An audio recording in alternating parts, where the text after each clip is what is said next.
Assalamualaikum saygılı dostlar. ATR telekanalının efirinde Yırla Sazın programması. Can yürekten hepinizni selamlayım.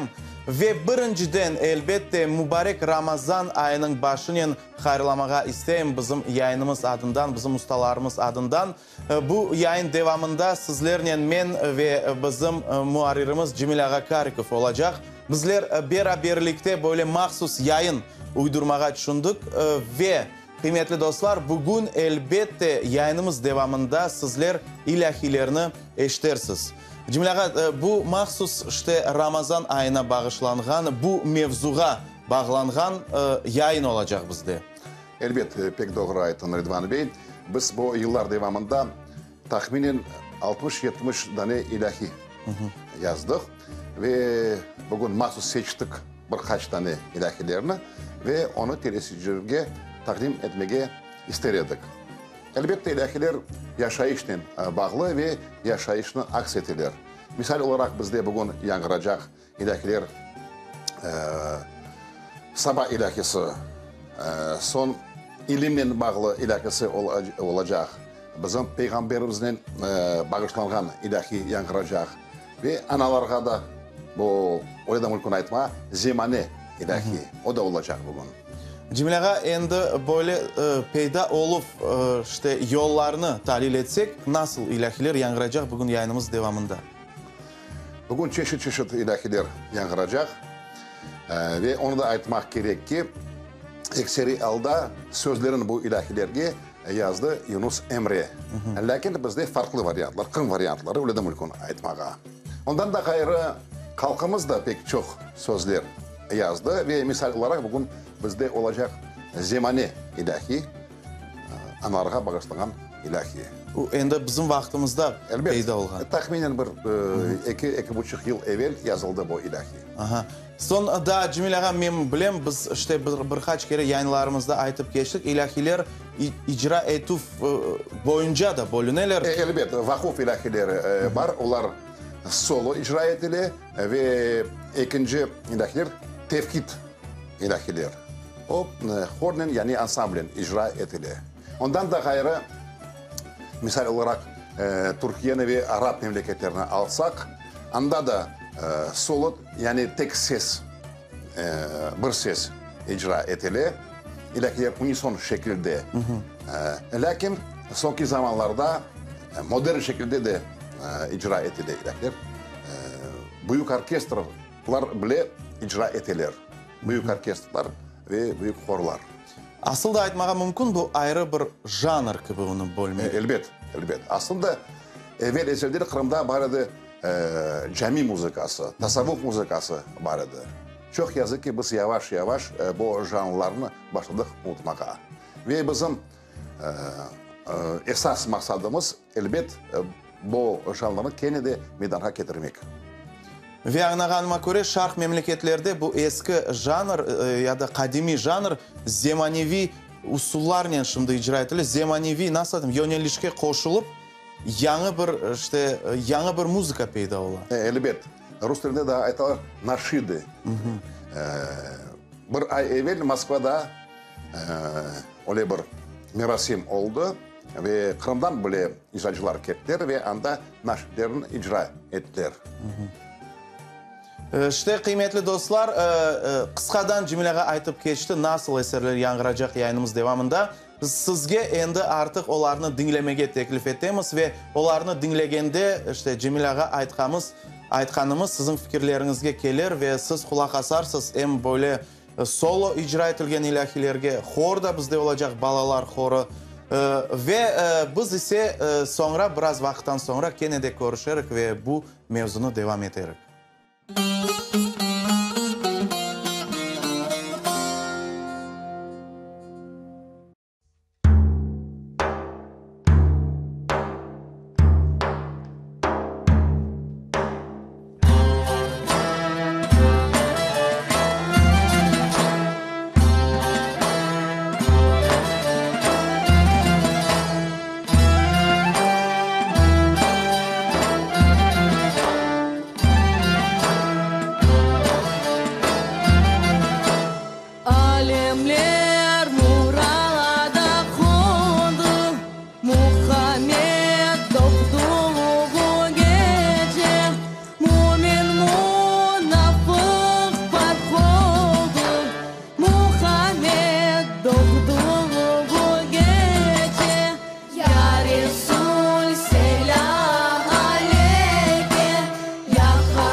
Muhammed canım pek sever seni.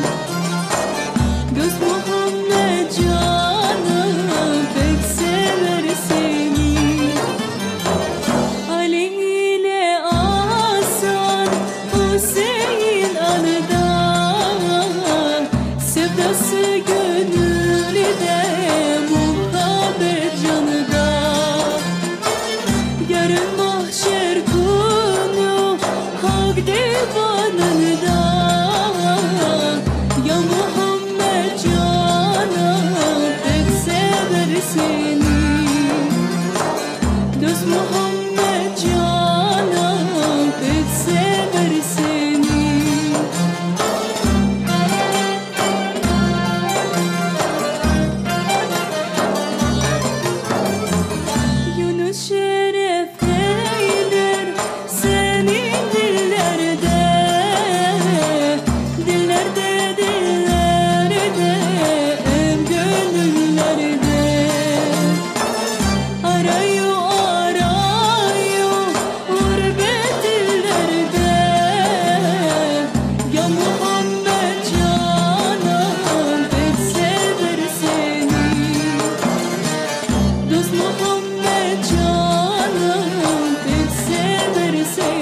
aşıklar, ay ay aşıklar, sensin ya Resul, Allah sensin ya Habib Allah. İçtim aşkın şerbetin, şerbetin, ay ay şerbetin. Verir yoluna başım, verir yoluna başım.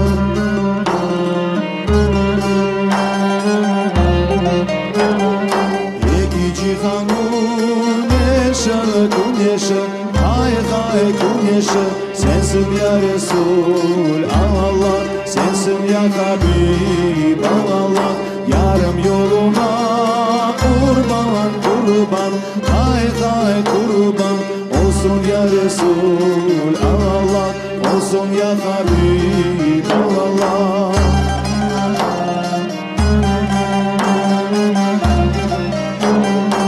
Aşık Yunus'um canım canım, hay hay canım.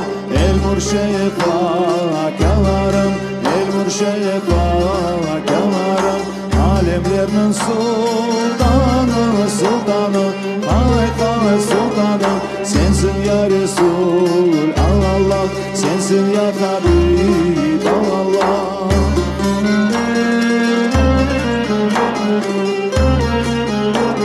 Sensin ya Resul Allah, sensin ya Habib Allah. Sensin ya Resul Allah, sensin ya Habib Allah.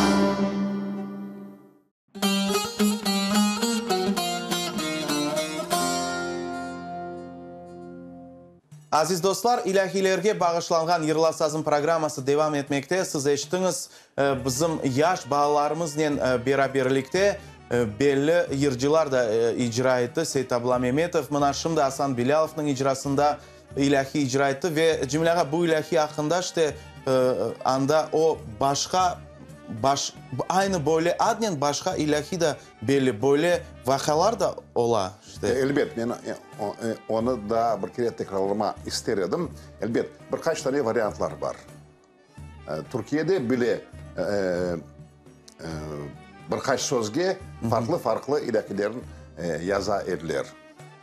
Ve kendi de tekrarlayayım, bizde Kırım varyantları var. Bunlar biraz farklı. Ve ilahiler bizim zemanevi yaşayışımızda da onlar şimdi değişebilirler, doğru mu? Dualarda misal için bazı bir insanlar mümkün böyle icra etmeye, mümkün böyle icra etmeye. Lakin ben anlağanıma göre bizim yayınımız onların bir orta usulunu meydana getirmek, işte bir nümune, yani obrazец gibi yaptırmak ve hepsini bir nege bir yola getirmek. Elbet, ben birkaç yıl evvel mahsus bir kitabını bastırdım ve anda nümune ilahiler gösterildi. İşte aslında kendi de tekrarlayayım, ilahiler yaşayışına bağlı ve çeşit mevzulara da bağlı. O hepsi ilahiler bu kitapta var. Yani birkaç tane bölüm var. Bağlar ilahisi alayık. İşte Muhammed Peygamberimizden bağlı ilahiler var. İlimle bağlı ilahiler. Bugün teleseyircilerimizge daha bir ilahi takdim edildi. Sabah ilahisi. Ve kıymetli dostlar, işte elbette biz daha bir kere hayırlayımız mübarek Ramazan ayının başlanıvının Yırla Sazın programması devamında bugün sizler ilahilerini eşittiniz ve bu ay devamında bizler tırışarıq aynı bu mevzu etrafında yayınlarımızı hazırlamağa. Bugünkü programımızın sonunda ise bizde instrumental bir nağme olacak. O da işte yayınlarımıza tek bir kere yanğırağan idi. Bugün ikinci kere yanğıracak. Ahmecit Çeşmesi. Bu müellif eseri. Aslında bu halk eseri, instrumental eseri. Lakin elbet bu eserinde de müellif var. Lakin o bilgisiz. Belli değil. Belli değil, bilgisiz. Türkiye'de misal olarak aytalar anonim. Aslında elbet halkımız toplanmay bir yerde ve öyle maksat koymay. Bugün misal olarak bir ilahini yazayık, yarın bir instrumental şekilde bir eserini yazayık. Yok. Lakin zaman seçe ve burada bir müellifin eseri vakit ketkince işte klasik eseri olup dura ve milletimiz, halkımız onu kabul etti. Demek ki bu bugünkü eser aynı öyle kaldı. Evet. Ve Ater telekanal yanında çalışan ansamblının icrasında bugün biz onu dinleyecekmiz. Ondan sonra belki onun yanı ömrü de peyda olur. Diğer merasimlerde de eşitmege mümkün olur. Biz ise bu noktada sizlerle sağlıklaşmaya isteyimiz, kıymetli dostlar. İlerideki yayınlarımızda görüşkence ve gene de mübarek Ramazan ayı hepimizge hayırlı olsun.